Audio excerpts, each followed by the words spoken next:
แล้วครับวันนี้ครับ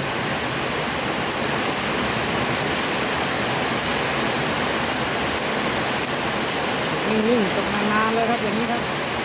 นี่หนาเหลือเกินครับตกมารอบแล้วครับ2 วันแล้วร่มครับหลวงปู่เจียนตกทีหลังครับนานๆครับ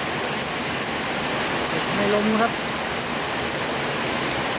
ลมเราไม่เอาเดี๋ยวครับนิ่งๆมันเสมอครับไม่ถูกโทษ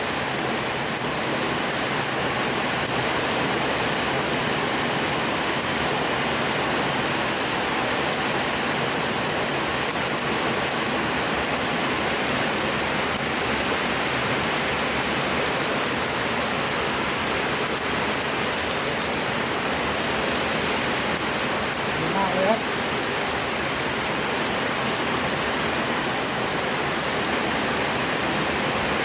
งามๆครับ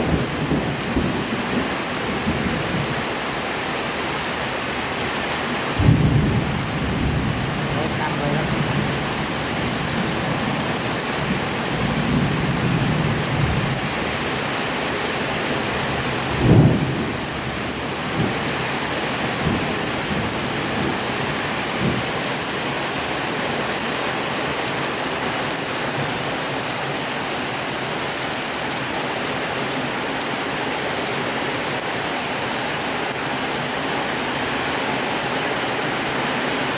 ดีมากเลยครับ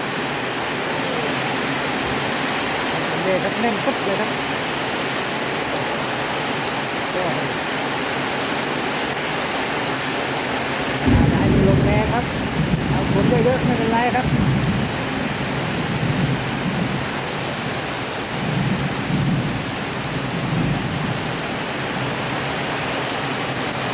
หนักครับหนักจริงๆครับ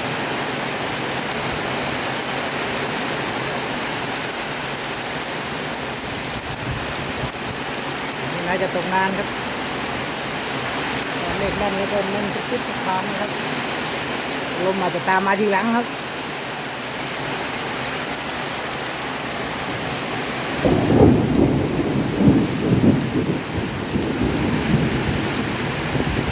เริ่มมาแล้วครับ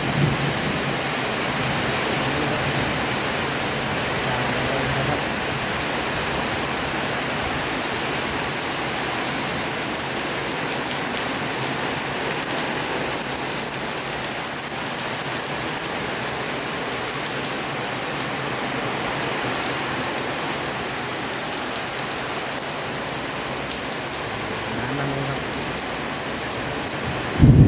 ท่วมนะครับ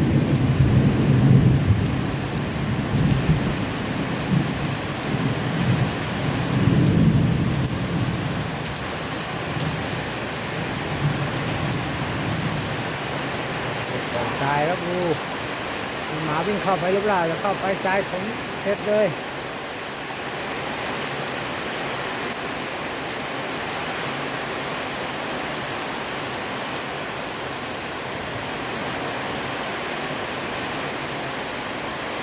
ขัดใช้ได้ครับ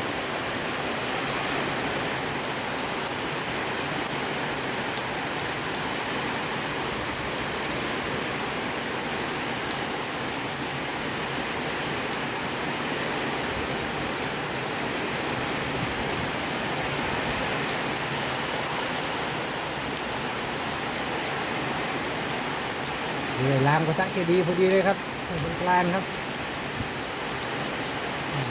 พวกเปลือกพวกอะไรเยอะเหลือเกินครับ